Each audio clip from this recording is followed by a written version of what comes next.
Hare Krishna, Radhe Radhe. Welcome to my channel Laddu Gopal ji की सेवा ज्ञान भक्ति।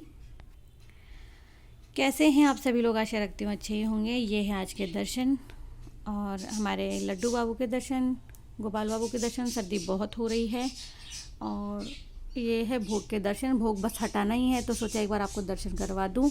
खाना नहीं बनाया था आज, नहीं बनाया है। सुबह जो अर्ली मॉर्निंग है, ठाकुर जी को भोग, बड़े ठाकुर जी को भोग आज लगाया है काजू का, बादाम का और मिश्री का। बस यही भोग लगाया है, तो जो लगाया है वही मैं आपको बता रही हूँ। और यहाँ रखे हैं समोसे, एक समोसा और ये पनीर का पकौड़ा है और ये जलेबी है।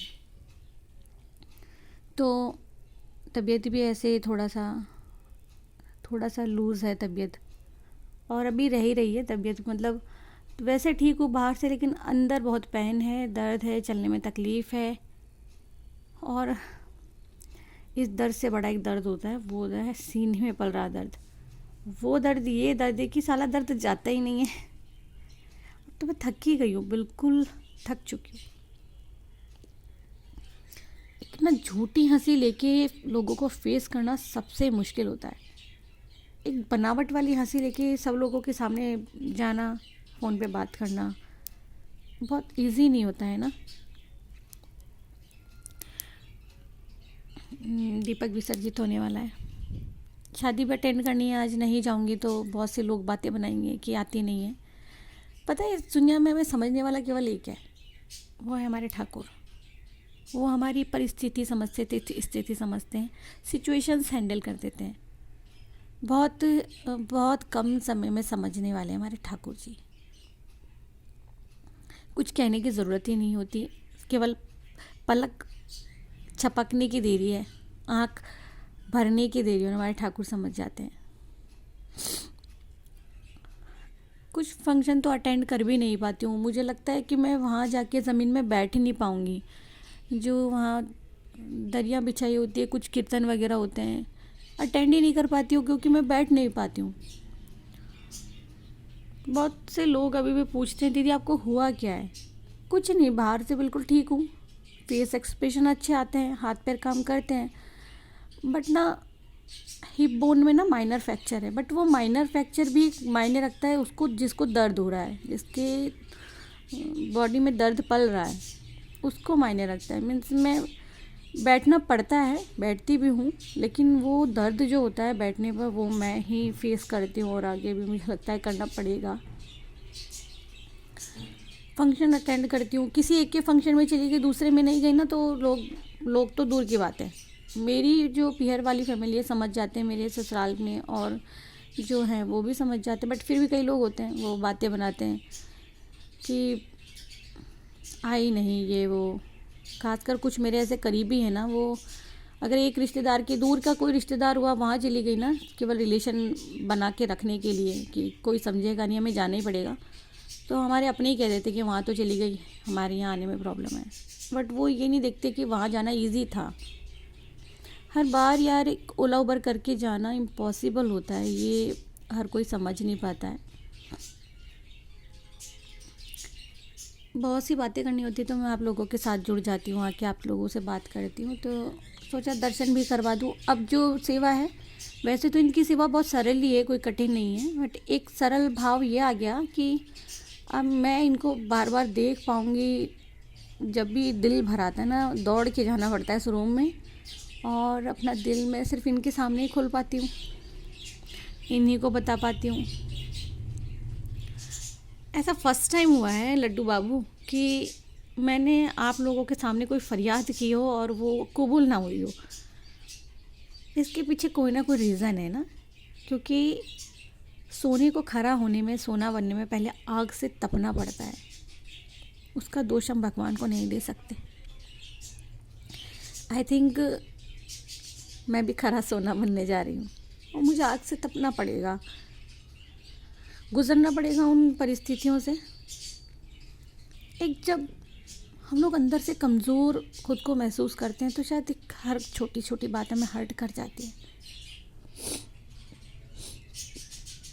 हर छोटी से छोटी बात है। एक ना बच्चों को सेवा पूजा भाव ज़रूर से सिखाए। बहुत महीने हो गए मैं बहुत कम शाम की पूजा आरती करती हूँ, कान्हा ही करता है डेली। ओम जी जगदीश हरे की आरती गाना सॉरी। और अपना जो नियम है उसे डेली निभाना। उसको पता है मम्मा नीचे बैठ के बार बार करेगी, मैं वीडियो के लिए ही बैठती हूँ। दीपक विसर्जित हो गया है। हरिओम हरिओम हरिओम। तो कान्हा बहुत अच्छा बच्चा है मेरा। और आजकल के पेरेंट्स क्या बोलना सिखाते हैं अपने बच्चों को, अगर उनका अपना नेबर से बनता नहीं है या नेबर्स को वो पसंद नहीं करते हैं, तो छोटे छोटे बच्चे जो समझते नहीं हैं उस शब्द का अर्थ, वो उन्हें समझाते हैं। सामने वाले को बहुत सारे नाम देते हैं, पागल, नंबर 1 का कार्टून या कार्टून नंबर 1, इस तरह के जो मैंने अपने आसपास देखे हैं, सुने हैं। ऐसे पेरेंट्स को मैं कहना चाहूँगी, ऐसे दादा दादी को मैं कहना चाहूँगी कि अगर आप अपने बच्चे को ये सिखा रहे हो कि सामने वाले को कहो कि 1 नंबर का कार्टून, और एनीवेज कुछ भी हो, तो आप ये मत सोचिए कि वो बच्चा सामने वाले को कह के रह जाएगा। वो चीज़ अपने जीवन में उतार रहा है और वो चीज़ आपके सामने फेस होने वाली है। मैं जैसे आपसे बात करती हूँ मैं वैसी हूँ, लेकिन कभी कभार ऐसा होता है कि सामने वाला हमें मजबूर कर देता है कि हम उससे कुछ ना कुछ कहें, क्योंकि ठाकुर ने यही कहा है कि आप अपनी रक्षा स्वयं करें। जब आप हार जाओ तब आप मुझे आवाज़ लगाओ। बहुत सारी बातें करनी थी। ऐसा होता है ना, जब बच्चे को चोट लगती है तो सबसे पहला नाम होता है माँ, और जब हम सबसे ज़्यादा दुखी होते हैं तो सबसे पहला जो दरवाज़ा दिखता है जहाँ दौड़ के हम जाते हैं और अपना दुखड़ा रोते हैं, वो है ठाकुर का दरवाज़ा।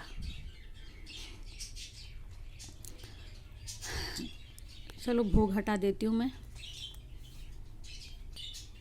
तो वो बात हो जाती है। मैं तो अपना सारा अपने आप बीती पर बीती जो भी अपने ठाकुर से सुनाते हैं, लेकिन प्लीज़ आप रिस्पॉन्सिबल हैं अपने बच्चे को गलत रास्ता दिखाने में। आप अपने बच्चे को किसी को अगर मिलवा रहे हैं तो उसे गलत तरीके से ना मिलवाएं, उसे समझाएं। और मान लीजिए अगर कोई ऐसा इंसान है जिससे मैं बात करना पसंद नहीं करती हूँ, तो मैं अपने बेटे को कभी नहीं सिखाती हूँ कि आपको बेटा इससे बात नहीं करनी है। मैं यही बोलती हूँ कि आपको सबसे बात करनी है, ठीक से रहना, आपका बिहेवियर अच्छा रखना है। उसे हमेशा डांटती हूँ कि बेटा तुझे ना इस तरह से बात करनी है। बट जो लोग अपने आप को समाज में ऊंचे ओहदे पर दिखाने की कोशिश करते हैं, वही लोग अपने बच्चों को सिखाते हैं कि सामने वाले को आपको किस तरीके से जज करना है। और सामने वाला क्यों जज करे किसी को, हम किसी के बिहेव के लिए क्यों जज करना चाहते हैं। कुछ लोग ऐसे हो जाते हैं, ऐसे होते हैं कितना कुछ उनके साथ में गुजर रहा हो, लेकिन वो करेंगे निंदा, करेंगे चुगली। मतलब कितना कुछ उनको ठाकुर ने रास्ता क्यों ना दिखाया हो, उनको सिखाया क्यों ना हो कि अब तो तुम सुधर जाओ, पर वो सुधरने का नाम नहीं लेते, नहीं सुधरेंगे। कुत्ते की पूंछ ना कितने साल भी नली में डाल के रखो, पाइप में डाल के रखो, रहेगी टेढ़ी की टेढ़ी। भाई मुझे समझ में आने लगा है कि हम समाज को तो बदल नहीं सकते। समझ में आया हुआ था पहले भी, कोशिश करती हूँ कि जिस तरह से मेरे स्वभाव में परिवर्तन आया है, पहले मैं हर किसी को हर बात अगर कोई मुझे गलत कहता था उसका जवाब ज़रूर से देती थी उसी वक्त ऑन द स्पॉट। बट धीरे धीरे समझ में आया कि हम किसी को ना जज करें ना किसी को समझाएं, क्योंकि कोई हमारे समझाने से समझेगा नहीं। तो आप सब लोग भी, अगर आपके साथ बुरा होता, मुझे पता है हमारे घर वाले, हमारे आसपास के लोग, हमारे अपने ही हमें ठेस पहुंचाते हैं और निंदा भी करते हैं, तो इग्नोर इग्नोर इग्नोर बस, और तो कुछ कर नहीं सकते। अब पता है एकदम खालीपन सा महसूस हो रहा है, एक अंदर ऐसे लग रहा है कि हाँ कुछ है ही नहीं। अब मैंने सब कुछ ठाकुर जी को समर्पित कर दिया है, आप लोगों को अपनी फैमिली मान के अपना दिल हल्का किया, मेरे ठाकुर जी को बताया, और अब एकदम लग रहा है कि कुछ नहीं है इस दिल में। ठाकुर निवास जहाँ हो वहाँ पे नेगेटिविटी होनी नहीं चाहिए। तो चलो, आपको पता है राधा रानी के लिए कौन बोलेगा कि सबसे ज़्यादा स्किन ग्लो कर रही है हमारी राधा रानी की। ये देखिए, मैं कोई नाक में कांटा वाटा नहीं पहनाती हूँ। एक तो इतना मुझसे ज्वेलरी वगैरह का बॉक्स उठाना, नीचे झुकना तो मुझसे हो ही नहीं पाता है। मतलब इतना मैं परेशान हो गई। जो मेरा राइट साइड है, राइट साइड बोन में मेरे माइनर फ्रैक्चर है और न जाने क्या ही है, मुझे कुछ समझ नहीं आ रहा कि मैं खड़े ही नहीं रह पाती हूँ ज़्यादा देर। वो जो कंडीशन है, अगर मैं कहीं जा रही हूँ कहीं रिलेशन निभाने के लिए किसी, तो अगर किसी बफर सिस्टम में मैं पहुँच गई, वहाँ आधा घंटा मैंने बिता दिया ना खड़े रह करके, उसके बाद की जो कंडीशन होती है, बाय गॉड, अगर मैं अपनी किसी नेबर से खड़े रह के बात कर रही होती हूँ तो उस वक्त मेरे पैर में बहुत तेज़ दर्द हो रहा होता है और पीछे बोन में बहुत दर्द हो रहा होता है।